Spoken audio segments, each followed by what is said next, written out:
Hi hello అండి, అందరికీ నమస్తే. ఐఎమ్ అనిత పత్తిపాటి. అందరూ బాగున్నారా? నేను బాగున్నాను. ఈరోజైతే అమ్మ వాళ్ళ ఇంట్లో మరొక మార్నింగ్ బ్లాగ్ అయితే షేర్ చేస్తున్నానండి. టైం ఉదయాన్నే 6:30 అవుతుంది. సో అమ్మ అయితే ఇక్కడ ముగ్గులు పెట్టి తర్వాత బయట వీధిలో వాళ్ళు ఉంటారు కదా, వాళ్ళు ఏదో చెప్తా ఉంటే ఇంకా మాట్లాడుతూ ఉందన్నమాట. ఇంకా ముగ్గు అయితే పెట్టి ఇంకా కొంచెం లాపేసింది, ఎవరో మాట్లాడుతుంటే మాట్లాడుకుంటా ఉందన్నమాట. ముగ్గు పెట్టుమా పని ఉంది అని చెప్పేసి నేనైతే చెప్తున్నా. నాకు నిజంగా అనిపించిందండి, ఈరోజు ఊరెళ్ళాలి కదా గురువారం రోజు. నైట్ కూడా ఫిక్స్ అయిపోయాను వెళ్ళకూడదు అని చెప్పి. శనివారం వరకు ఉందాము, శనివారం కానీ ఆదివారం కానీ, ఇంకా మళ్ళీ ఆదివారం అట్లయితే పంపించరు, శనివారం వెళ్దాంలే అని చెప్పేసి అయితే ఫిక్స్ అయ్యాను. మళ్ళీ ఉదయం లేవగానే అనిపించింది వెళ్ళిపోదాము, అక్కడ వర్క్స్ అంటే ఇటు ఉండలేక అటు వెళ్ళలేక రెండు. నెల్లూరు నుంచి వచ్చేటప్పుడు కూడా అలానే అనిపిస్తుంది అనమాట. అక్కడ వర్క్స్ అవి ఉంటాయి, మళ్ళీ ఆయన ఒక్కరే ఉంటారు, ఆయనకి ఫుడ్ అవన్నీ అరేంజ్ చేయాలి కదా. సో ఇట్లా మిక్స్డ్ ఫీలింగ్స్ అనమాట, అటు నుంచి వచ్చేటప్పుడైనా ఇటు నుంచి వెళ్ళేటప్పుడైనా. పొద్దున్న లేచి నేను రెడీ అయ్యేంత వరకు కూడా నేను ఫిక్స్ అవ్వలేదు ఊరికి వెళ్ళాలి అని చెప్పి. ఇంకా ఉన్నట్లుండి అయితే ఫిక్స్ అయిపోయా కరెక్ట్గా 7:30 ఆ టైంలో. అప్పటి వరకు కూడా అమ్మ వాళ్ళకైతే చెప్పలే, ఆల్రెడీ వాళ్ళు చెప్పేశారు, ఇంకా నిన్న కూడా ఉంచేశారు కదా. ఇంకా మళ్ళీ అడిగాను అనుకోండి తిట్టేస్తాను అరుస్తాను అని చెప్పి భయం.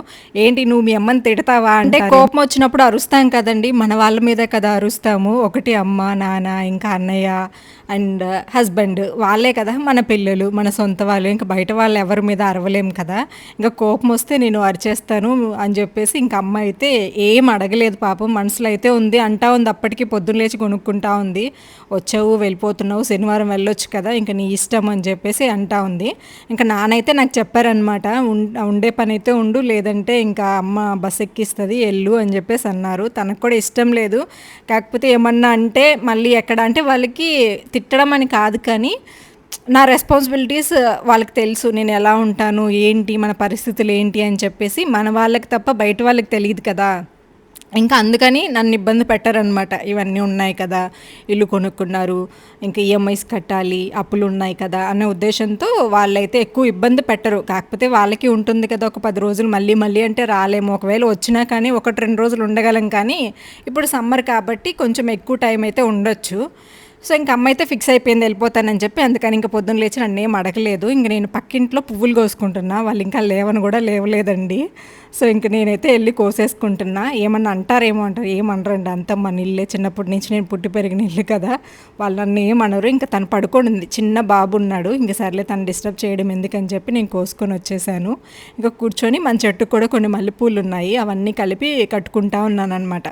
సో ఇంకా లౌక్య ఏమో నిన్న ఊరి నుంచి అయితే వచ్చేసిందండి, అమ్మమ్మ వాళ్ళ ఊరికి వెళ్ళాం కదా, తను కూడా అక్కడ ఉండాలని ఒక 5 రోజులు అయినా కానీ. రుత్విక్ అయితే అక్కడే ఉండిపోయాడు పెద్దమ్మ వాళ్ళ దగ్గర. అంటే అక్కడ లాస్ట్ ఇయర్ మేము పెళ్ళికి అట్లా వెళ్ళినప్పుడు కొంచెం అలవాటు పడ్డారు. అమ్మమ్మ వాళ్ళ ఊర్లో ఏంటంటే కొంచెం బంధుత్వం ఎక్కువ, అందరూ మన వాళ్ళు ఎక్కువ ఫ్యామిలీస్ ఉంటాయి, అందరూ కూడా మంచిగా ట్రీట్ చేస్తారనమాట. అంటే అది వేరే ఉంటుంది కదా మన వాళ్ళనే వాళ్ళు ఉన్నప్పుడు. అమ్మ వాళ్ళ ఊర్లో ఏంటంటే ఎక్కువ హౌసెస్ లేవన్నమాట మావి. ఇంకా దానివల్ల ఏంటంటే వాడికి అక్కడ బాగా నచ్చిందంట రుత్విక్కి, నేను ఇక్కడే ఉంటానమ్మా అని చెప్పేసి అయితే అక్కడ ఉన్నాడు. ఇంకా లౌక్య కూడా ఉందామనింది, కానీ నేను మళ్ళీ ఈరోజు నెల్లూరుకి వెళ్ళిపోతాను కదా, కొంచెం అమ్మ వెళ్ళిపోద్ది అన్న బాధ అయితే ఇంకా అమ్మని చూడాలి అది ఉంటుంది కదా చిన్నపిల్లలకి. సో ఋత్విక్కి కూడా ఉంటుంది, కానీ వాడు వేరేలేండి, అబ్బాయి కదా, ఎంతైనా మనసులో దాచుకుంటాడో ఏమో తెలియదు. కొంచెం సాడ్గా ఫేస్ పెట్టాడు, రేపు వెళ్ళిపోతావా అని. ఎంత 10 days ఉండి మీరు కూడా వచ్చేయండి నాన్న, ఇంకా స్కూల్స్ స్టార్ట్ అయిపోతున్నాయి కదా అంటే, ఇంకా స్కూల్స్ లేవన్న ఆనందంలో గమ్ముగా అయిపోయాడు అనమాట. ఇంకా లౌకే ఏమో నన్ను 1 day కూడా మిస్ అవ్వకుండా నాతో అయితే వచ్చేసింది అనమాట. 50-50 అంటే అక్కడ ఉండాలని ఉంది, నేను వెళ్ళిపోతానని బాధ. ఇంకా నా కోసమే వచ్చేసింది అనమాట, అమ్మ ప్రేమే గెలిచింది ఫైనల్గా. సో ఇంకా సాయంత్రం అయితే వచ్చేసాము. ఇంకా నిన్నంతా కూడా ఉన్నామన్నమాట. లౌక్య లేకపోతే అస్సలు వీలు పడదండి, అమ్మ అయితే అస్సలు ఉండలేదు. ఋత్విక్ అయినా కానీ మగపిల్లాడు కాబట్టి బయటకు వెళ్ళిపోయి ఆడుకుంటూ ఉంటాడు. లౌక్య ఏంటంటే అసలు ఇంట్లోనే ఉంటుందన్నమాట, అది ఇది అని మాటలు చెప్తా. ఇంకా అమ్మకి బాగా అలవాటు అయిపోయింది, లౌక్య లేకపోతే అమ్మ అస్సలు ఉండలేదు. నేను ఉండలేను, అంటే మీరు ఉండగలుగుతారంటే నేను ఉండలేను, కాకపోతే ఇయర్ మొత్తం మన దగ్గరే కదా ఉంటారండి. ఇంకా ఆ 1 month కానీ 2 months కానీ వాళ్ళ దగ్గర ఉంచామనుకోండి, వాళ్ళు కొంచెం ఫీల్ అవుతూ ఉంటారు కదా బాధలు. సో, ఇంక వాళ్ళకి కొంచెం ఉంచినట్లు ఉంటది అని చెప్పేసి నేనైతే కంట్రోల్డ్‌గా ఉంటాను. అందులోనూ మనకు వర్క్స్ ఉన్నాయి కాబట్టి వాటిల్లో పడి ఎక్కువగా గుర్తుండదనమాట. ఇంక దానివల్ల పిల్లలైతే కొంచెం అక్కడ సేఫ్‌గా ఉంటారు కాబట్టి మనము హ్యాపీగా ఉంటాం. మనకి వర్క్స్ ఉంటాయి కాబట్టి ఈ నెల 2 నెలలు కంప్లీట్‌గా కొంచెం రెస్ట్ తీసుకొని వర్క్స్ చేసుకుందాము అని ఇంకా ఫోన్‌లో అవి మాట్లాడుతూ ఉంటాము. అప్పుడప్పుడు మిస్ అయిన ఫీల్ ఎంతైనా కానీ పిల్లలు ఉన్నప్పుడే ఆ హడావిడి లైఫ్ స్టైల్ అయినా అదే బావుంటది. అప్పట్లో మనకి కొంచెం కష్టం అనిపించినా వాళ్ళు లేకపోతే ఒక్కరోజు కూడా హ్యాండిల్ చేయలేమండి. కాకపోతే డైవర్ట్ అయిపోతూ ఉంటామన్నమాట మన పనుల్లో మనము. సో, ఇంకా తర్వాతైతే కనకంబరాలు అన్నీ వేసి పువ్వులు కట్టేసా. పువ్వులు కట్టేంత వరకు కూడా నేను ఫిక్స్ అవ్వలేదు తెలుసా! ఇంక నేను రెడీ అవుతున్నానని అమ్మ అయితే ఫిక్స్ అయిపోయింది. ఇంకా నా కోసము ఆవకాయ పచ్చడి అయితే తాలింపు పెట్టిస్తుందండి. ఆవకాయ ఊరగాయ పెట్టేసి కొంచెం అంటే ముక్కలతో పెడతాం కదా మనం. రోట్లో వేసి దంచి ఇంకా తర్వాత ఆయిల్ అది వేసేసి ఆవాలు, కరివేపాకు, ఇంకా కొంచెం వెల్లుల్లి అవన్నీ వేసి తాలింపు అయితే పెట్టేస్తుందనమాట. ఇప్పుడు ఇది ఒక డబ్బాలో స్టోర్ చేసుకుంటే మనకు ఒక 1 వీక్ అయినా కానీ ఉంటది అట్లాగే. 1 వీక్ కాదు 10, 15 డేస్ అయినా మరి ఊరగాయ నిలువ ఉన్నంత ఉండదు కానీ ఎందుకంటే కొంచెం వాటర్ కలుపుతామన్నమాట. దానివల్ల ఒక 15 డేస్ అయితే ఓకే. ఫ్రిడ్జ్లో పెట్టుకున్నామంటే ఇంకా ఎక్కువ రోజులు కూడా ఉంటుంది. సో, బయట అయితే ఒక 10, 15 డేస్ అయితే బాగుంటుందన్నమాట. మంచిగా వాటర్ వేసేసిన తర్వాత ఉడికించుకున్నాం అనుకోండి గట్టి పడుతుంది.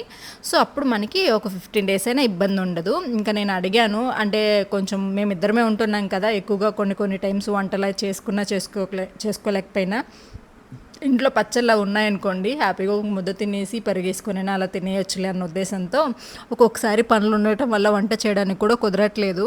ఇంక ఇడ్లీలో కానీ ప్రతిదానికి మేమిద్దరం ఉన్నప్పుడు చట్నీలు చేసి పనంతా ఎందుకులే అని చెప్పి పని తగ్గించుకుందామని అమ్మతో అయితే ఇది అడిగాను. మర్చిపోయాను నేను కూడా. ఇంక అమ్మ అయితే పొద్దున్నే ఆ పని అయితే చేసేసింది అనమాట. మళ్ళీ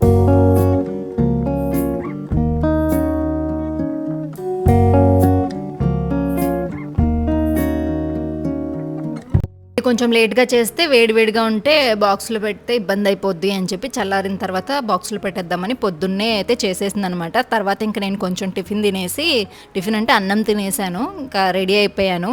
ఏంటి ఎప్పుడు లేనిది ఈరోజు శారీ కట్టుకున్నావు అనుకుంటున్నారా? అలా జరిగిందండి సిచ్యువేషన్. శారీస్ అయితే నేను కొన్ని తెచ్చుకున్నా. ఎప్పుడు ఏమొస్తదో తెలీదు కదా అని చెప్పి మన దగ్గర ఎలాగో ఉంటాయి శారీస్ ఏమో. కానీ నాకు ట్రావెల్ చేసేటప్పుడు డ్రెస్సెసే కంఫర్ట్‌గా ఉంటాయన్నమాట. కానీ ఇక్కడ ఏదన్నా అవసరం అవుద్దని చెప్పేసి ఒక 2, 3 శారీస్ అయితే ఎక్స్ట్రా పెట్టుకున్నా. కాకపోతే నేనేం చేశానంటే శారీస్ పెట్టుకున్నా, బ్లౌజెస్ ఎక్స్ట్రా పెట్టుకున్నా, డ్రెస్సెస్ ఎక్కువ పెట్టుకోలేదండి. అదేంటో డ్రెస్సులు చాలా ఉన్నాయి, మీరు కూడా చూస్తూ ఉంటారు. కానీ ఎందుకో బ్యాగ్లో డ్రెస్సెస్ పెట్టుకోలేదు. మెయిన్ నేను వీడియోస్ తీసుకోవడానికి ట్రైపాడ్ కూడా పెట్టుకోలేదు. మెయిన్ అవసరమైనవి పెట్టుకోకుండా మిగిలినవన్నీ పెట్టుకున్నా. శారీస్ ఏమో 3, 4 పెట్టా. బట్ ఇదొక్కటే కట్టానమాట. సర్లే ఎలాగోలాగా ఇంకేం చేద్దాము, వేసిన డ్రెస్సులే వేసుకుంటే బాగోట్లేదు అని చెప్పేసి ఉండి కూడా శారీ కట్టేసుకున్నా. అమ్మకు కూడా ఇలా వెళ్తే చాలా ఇష్టం అనమాట. ఇందాక నేను ఏవైతే పూలు కట్టుకున్నానో ఆ పువ్వులు కూడా పెట్టేసుకుంటున్నా. మంచిగా తలస్నానం చేసేసా పొద్దున్నే, హెయిర్ కట్ చేసా. బాగుంది కదా, కొంతమందికి నచ్చలేదు, కొంతమందికి బాగుంది అని చెప్పి. ఎప్పుడు ఒకేలాగా ఎందుకండి, ఇంకొక 2, 3 నెలలకి మళ్ళీ యథావిధిగా అలాగే తోకలాగా వచ్చేస్తాయి. సో ఎప్పుడైనా కొంచెం అలా చేసుకుందాంలే అని చెప్పి హెయిర్ అయితే కట్ చేసా. ఫైనల్గా శారీ అయితే కట్టేసా. ఇదేంటంటే కళ్యాణి కాటన్ ఏదో అన్నారండి, చిన్న కడీ బార్డర్ వచ్చేసి. ఇది కూడా మా ఫ్రెండ్ తీసిచ్చింది అనమాట, నాకు సిస్టర్ అని చెప్పాను కదా. వాళ్ళు నాకు తీసిస్తారు, నాకు వీలు పడినప్పుడు నేను కూడా అట్లా ఫ్రెండ్స్తో షేర్ చేసుకుంటూ ఉంటాను. మనకి ఎలాగో శారీస్ అవి ఎక్కువ ఉంటూ ఉంటాయి కాబట్టి సో నేను అప్పుడప్పుడు నేను ఇస్తూ ఉంటాను. వాళ్ళు కూడా ఏదన్నా అకేషన్ వచ్చినప్పుడు, వాళ్ళు ఏదైనా తీసుకుంటున్నప్పుడు నువ్వు కూడా తీసుకో అని చెప్పేసి నాకు కూడా తీసిస్తారు. అట్లాగా తను ఏదో శారీ తీసుకుంటూ ఇది ట్రెండింగ్లో ఉంది తీసుకో అని చెప్పి తీసిచ్చారనమాట. 600, 700 పడిందండి. సో చాలా బాగుంది, క్వాలిటీ అయితే కంఫర్టబుల్గా ఉంది. కాటన్ లాగా మిక్స్ అయి ఉంటుంది. సో దానివల్ల ప్యూర్ కాటనా ఏమో నాకైతే ఐడియా లేదు, కానీ ఎలా కట్టుకుంది అలా ఉంది. బ్లౌజ్ అయితే నేను ఇంకా రంగోలీ డిజైన్ వేసుకున్నా, పండగప్పుడు కట్టుకుందాము అని చెప్పి. కాకపోతే ఇంక పండగలు మనం ఏం చేసుకోలేదు కాబట్టి ఇయర్ ఇంకా కట్టుకోలేదు, అక్కడే ఉండిపోయి. ఇంకా 2, 3 చీరలు ఉన్నాయి మంచిగా, అన్నీ తీసి పెట్టుకుంటూ ఉంటాను. ఈ మధ్య నాకు కొంచెం శారీస్ పిచ్చి పట్టింది, ఫస్ట్ నుంచి కూడా ఉంది. కానీ ఇప్పుడు ఇంకా మనం మంచిగా అటు ఇటు వెళ్తూ ఉన్నాం కాబట్టి కట్టుకుంటూ ఉంటాను అనమాట. ఇంట్లో కూడా పూజలు చేసే టైంలో. ఇప్పుడు కాకపోతే మళ్ళీ ఎప్పుడు కట్టుకుంటాంలే, ఉన్నవన్నీ ఏం చేసుకుంటాము అని చెప్పి. సో డిజైన్ అయితే ఇలా వేసుకున్నాను అనమాట. రంగోలీ డిజైన్స్ అప్పట్లో బాగా ట్రెండ్ అయ్యేవి, ఇప్పుడు కూడా ట్రెండింగ్లోనే ఉన్నాయి. సంక్రాంతి టైంలో వేసుకున్నాను అనమాట. ఇది ఆ టైంలో ట్రెడిషనల్గా బాగుంటుంది. అమ్మ దగ్గరకు వచ్చిన, అమ్మమ్మ వాళ్ళ ఊరికి వెళ్ళినప్పుడైనా కట్టుకుందామని. కాకపోతే ఇంక అప్పుడు కట్టుకోలేదు కాబట్టి ఇప్పుడైతే టైం వచ్చింది. ఇంక శారీ డ్రెస్సెస్ తెచ్చుకోకపోవడం వల్ల కట్టుకున్నాను. నేను శారీ కట్టుకుంటే అందరు నా వైపే చూస్తున్నారు. ఊరికి ఎప్పుడు వచ్చినా కానీ డ్రెస్సెస్లోనే వస్తాను. నైటీ వేసుకుంటా, లేదంటే డ్రెస్లో తిరుగుతూ ఉంటాను కదా. నేను అట్లా వీధిలో నిలబడ్డ ఫొటోస్ తీసుకుందామని అందరు నా వైపే చూస్తున్నారు. సో ఇంకా అనుకోకుండా రెడీ అయ్యాను. బస్సు ఎక్కేంత వరకు వెనక్కి వెళ్ళిపోదామా అనేలాగే అనిపించింది. ఒకవైపు లౌక్య దీనంగా చూస్తూ ఉంది, అమ్మ కూడా ఫుల్ సాటిస్ఫాక్షన్లో లేదు, బాధపడతా ఉంది. సో నాకు కూడా ఇంకా కంప్లీట్గా ఉండాలని అయితే వెళ్ళాలని అయితే లేదు. ఏమో ఇంకా రెడీ అయిపోయాను కదా తప్పదు అని చెప్పేసి ఇంకా బస్సు అయితే ఎక్కేసాను అనమాట. సో పుట్టింటి నుంచి వచ్చేటప్పుడు మనకి ఎన్ని సంవత్సరాలు వచ్చినా కానీ తల్లిదండ్రులు ఉన్నంత వరకు ఈ ఫీలింగ్ అనేది పోదనుకుంటా. వన్స్ తల్లిదండ్రులు లేకపోయినా ఆడపిల్లకి పుట్టింటి మీద అది ఉంటుంది ఆ ప్రేమ అనేది. సో అదనమాట. మీరేమంటారు దీని గురించి? నాకు ఇంకా ఇప్పుడు మాట్లాడుతున్నా కానీ ఆ ఫీల్ వచ్చేస్తుంది అనమాట. శారీ ఎలా ఉంది? నాకు ఎందుకు నిజంగా తొందరలో కట్టుకున్నా, ఎంత బాగుందో తెలుసా అసలు. అలా కట్టుకుంటే అలా ఉండిపోయింది మంచిగా. ఇంకా బ్లౌజ్ ఏమో నాకు తెలీదు, ఫుల్ నెక్ పెట్టించాను కాబట్టి బాగానే ఉందని అయితే అనిపిస్తుంది. చాలా రోజుల తర్వాత ఫుల్ నెక్లో పెట్టానమాట బ్లౌజు.